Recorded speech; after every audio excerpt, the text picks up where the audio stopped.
Hello and welcome. Um, Thoughts. It's a Monday where I am. I don't know where you are, what you're up to.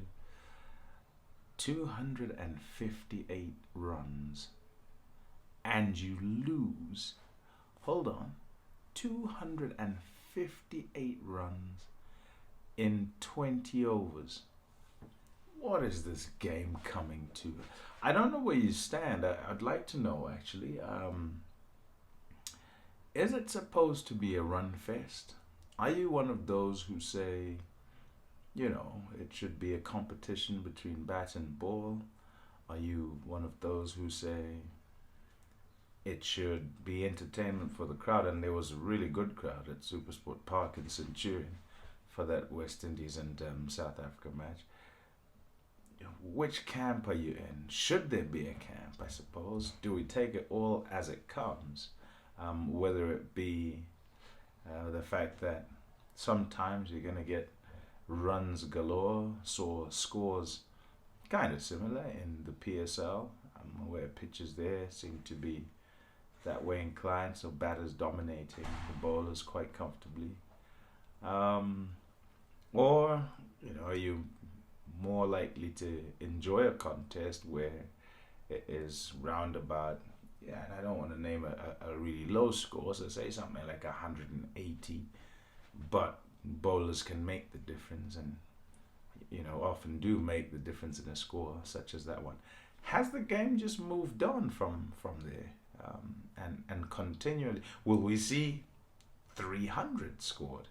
I mean, yesterday, during that West Indies and South Africa game, 6 overs, a power play of 100. You just can't script that. Will it happen again? It's happened, so I suppose the barrier's been broken, so that'll be, there'll be a few more teams that are going to be at the receiving end of that, a few more bowlers will be at the receiving end of that. I wonder.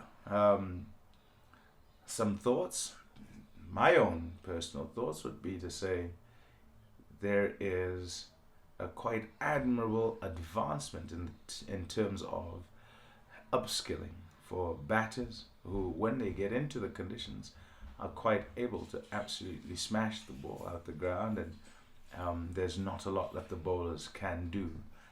And should that situation arise, there's a lot to it. Yes, skill and also temperament, and that many a time, I suppose, a player who kind of straddles both the very modern era and sort of has a sort of touch and been in touch with the era slightly behind will have to fight within themselves issues of I must preserve my wicket and I must not be reckless and so forth, and kind of buy into the fact that when situation arises and the pitch is good, you've got to absolutely go all out and smash the ball out the ground and not worry about the fact that you could get out and so forth, because there are others who are sitting in the change room who can come out and do exactly that. As it turns out, you might say that the West Indies didn't do enough, that 258 was perhaps only par and they should have got more.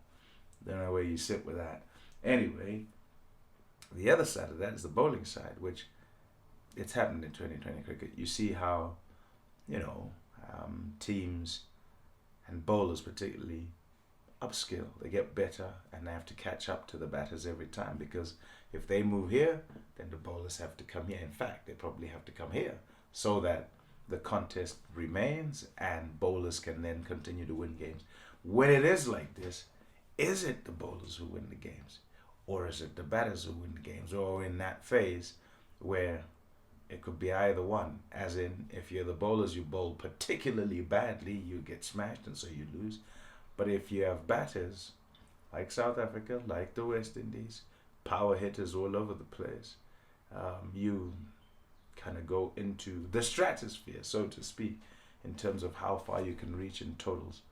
Will we see 300? That's my question. That's the thought I leave you with, and it's some thought. I'm fearing for bowlers here. That's it. That's what we're thinking about this Monday. Catch you next time.